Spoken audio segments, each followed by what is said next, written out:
ጋሽ ግርማ በመጨረሻም በ11ኛው ሰዓት ነቃ። የሁሉም ችግር ስቃይ መከራ ጽናትን ካሳለፈችው በኋላ በመጨረሻውም ያው መንቃቱን እያየን ነው።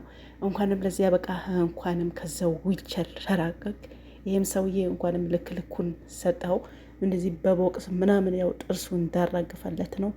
ይህ ሰውዬ አፍልቶ ነበረ ጋሽ መስፍንን የሰውን ድርጅት ይዞ እንዴት እንደሆነ በእጁ እንደገባ እናውቃለን። ግን ዝም ብሎ ምንድን ነው እያጠራራ ነበረ። በቃ ለፍቶ ደክሞ ይሄ ላቡ ጠብ አድርጎ እንደሰራ ሰው በቃ ምንድን ነው ባለፈው እየጠጣ ነበር እና የምናስታውሰኝ እንደሰት እስካለን የሚለውን እሱን አየሁና ይሄን ብር እስከሚያልቅ ድረስ ብዙ አሳልፈናል እኔ እናንተ። ስለዚህ ይሄ አጋጣሚ ወጥቷል። ከመጣ በኋላ ለምን እናዝናለን? እንጠጣ፣ እንጨፍርና አንተም ጨፍር እያለ የባቢን ያው እየጋበዘው ነበር። ባቢ ተው አባቴ ምናምን ስለው ይሄንን እንትን ጋብዞት ነበረና አሁን ግን በመጨረሻው ሰዓት ያው ሊገለበጥ ነው ድርጅቱም ወደ ጋሽ ግርማ። የምር ደስ ይላል። እንደዚህ ነው። ምናልባት ይቆያል እንጂ ሁሉም ወደ ራሱ ወደ ሀቁ መመለሱ አይቀርምና ጋሽ ግርማ መጀመሪያ እንኳን የዚህ አደረሰ፣ እንኳን የምንኖርክ። ያው በፈተና ውስጥ እንዲህ ብዙ ብርሃኖች አሉና በጨለማ ውስጥም እንደዛው ትዕግስት ይኑራችሁ እንጂ የማያልፍ ነገር የለም። በጣም ደስ ይላል። የሚነቃ አልመሰለውም ነበረና እውነት ለመናገር ሌሎቹ ደግሞ ልክ እንደዚህ እንደ ብሌን እናት ምንም ጓደኛ ብትሆኑ የሆነ በጣም በቃ ጎረቤትን ብትሆኑ ምን የሆነ ጊዜ ያፈገፍጋሉ። ከእናንተ ይልቅ ጥቅማ ጥቅምን ያታልላቸዋልና ይህንንም አይተናል። በጥቅማ ጥቅም እንደሚታለሉ ሌላ ደግሞ አክራይዋም እንደዛው ማለት ነው። ይሄ ድራማ ብቻ ሳይሆን ዝም ብላችሁ እዩት። የምር እንደዚህ አይነት ነገር አለ በየአካባቢው፣ በየቦታው፣ በያላችሁበት በሰፈራችሁ ይከሰታል እኮ። ሰው ሁሌም ሀብታም ሆኖ አይኖርም፣ ሁሌም ደግሞ ድሃ ሆኖ አይኖርም። እና መጀመሪያ ከእናንተ ጋር የነበሩ ሰዎች እያያችሁ ይገለበጣሉ፣ ያፈገፍጋሉ። ሳይኖራችሁ ሲቀር ሲኖራችሁ በእርግጥ መንገደኛውም ከእናንተ ጋር ነው፣ ዘመዳችሁም ነው። ምንም የማታውቁት ዘመድ አታጡም። እና ግን ሳይኖራችሁ ሲቀር አይደለም መንገደኛው ይቅርና ከእናንተ ጋር አብረው የበሉ እየጠጡን ያው ይዞሩባችኋል። ያው ይሄ ነው ያየ ነው በዚህ ድራማ። ስለዚህ ይሄ በጣም አስተማሪ ነው። እስቲ ያው ከዚህ በኋላስ አሁን ድርጅቱ እሺ ቤቷ እንዲያመልጠዋል ብሏል ጋሽ ግርማ። አሁን ድርጅቱ ከዚህ በኋላ የተሻለ ኑሮ ይኖራሉ። እነዚህ ሰዎችስ አይገለበጡም? ምንድን ነው የሚወጣቸው ነው የኔ ጥያቄ። በዚህ ሁኔታ እያሉ ላያቸውን ለመግባት ብሌንን እናት ይህንን ማሰብ ሳትችል ቀርታ አይደለም፣ ግን ጥቅማ ጥቅማት አሏት ነው ያለችበት። የፈለገው ቢሆን ይህን ያክል ልጇን ከልጁ ጋር ሲያስተምር፣ ሲያለብስ፣ ሲያበላ፣ ሲያጠጣ የኖረ ሰውዬ በ11ኛው ሰዓት ቀን ይጥላልና ቀን ጣለው። በዚህ ሁኔታ መሆን አልነበረበትም። የብሌን እናት እጅግ በጣም አጥፍተሻል፣ ጥፋተኛ ነሽ፣ አፈግፍገሻል፣ ረስተሻል። መጀመሪያ ያሳለፋችሁትም ያው በአሽሙርም ቢሆን ነግሮሻል ጋሽ ግርማ፣ ይገባሻል ማለት ነው። በነገራችን ላይ አሽሙር ምን አይገባቸውም እንደዚህ አይነት ሰዎች። ቢገባቸውም ግን ያን ሰውዬ እንደ መጀመሪያ የሚመለስ አይመስላቸውም። እና እሱ ተናገረ አልተናገረ የሚሰማው የለም። በዚህ ሁኔታ ነው እንትን የሚሉት። ስለዚህ ትዝብት ነው የሚለው የእናንተ አቅማችሁ አውቃችሁ ዋሉ ያለችው ቤት አከራይዋ ነች። እና ያው አቅማችሁ አይታችሁ ዋሉ። ለምንድን ነው እንደዚህ? አሁን በአሁኑ ሰዓት ደግሞ አከራዮች በጣም አፍልታችኋል። እባካችሁ ተው። እቺ ልጅ በብዙ ጭንቀት ውስጥ አልፋለች።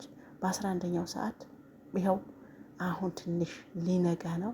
ጋሽ ግርማ ከተሻለው ያለ ተሸከመችው ሁሉም እሱ ይሸከመዋል። እንደዛውም ደግሞ አይሆንላቸውም። ልጄ ለምንድን ነው አልነገርሽኝ? ይሄ ሁሉም ጭንቀት የምትሸከሚ ያው አይጠቅምም ብለሽ ነው ወይ ብሎ ነበረ።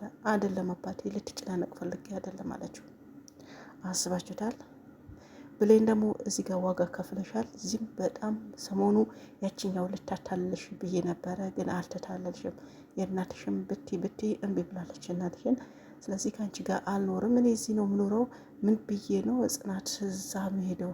የጽናት አባትስ ምንድን ነው ብለው እኔ አልሄድም፣ ብሞት ይሻላለሁ ወይም ደግሞ ጎዳና ብኖር ይሻላለሁ ብላ ምርጫዋን አድርጋለች፣ የእናቷን ሀሳብ አለመቀበል።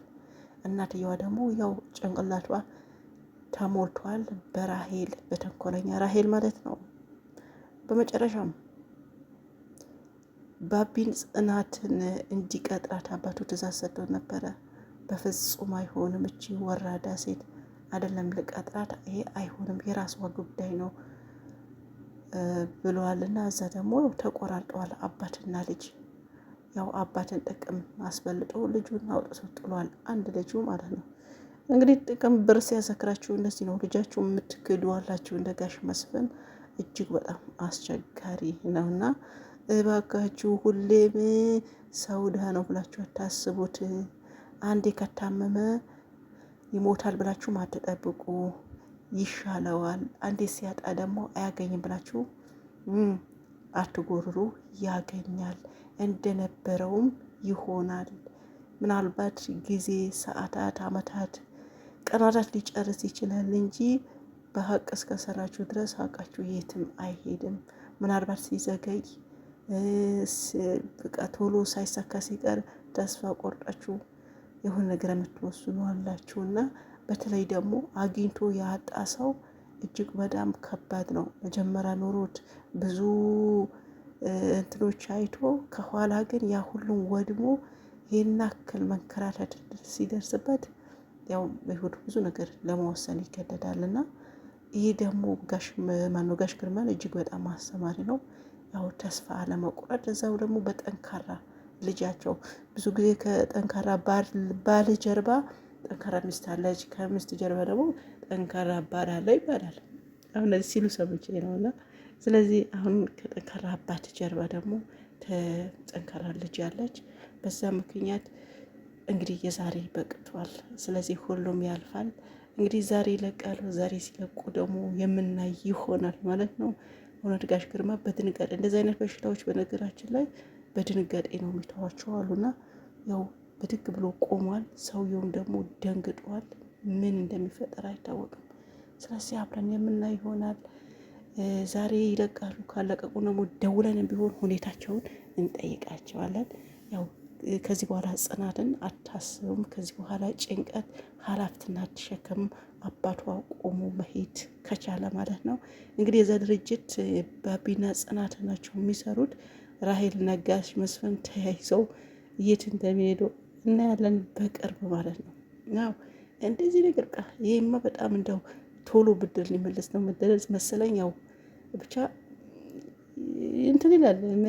ምን ልበላችሁ ደስ ይላል ማለት በተለይ ጋሽ ግርማ እንደዚህ በመቆማቸው። ስለዚህ እነዚህ ተንኮለኞች መጨረሻቸው ማየት እንችላለን። የመስፍንና የራሄል መስፍን አይደል እንደ መስፍን ነው ስሙ ራሱ። ተንኮለኛ ስለሆነ ስሙ አይዘልኝም፣ እንኳንም አልተያዘልኝም። ዛሬ ከለቀቁ እናመጣለን። እስከዛ ባይ ባይ። ላይክ አድርጉ።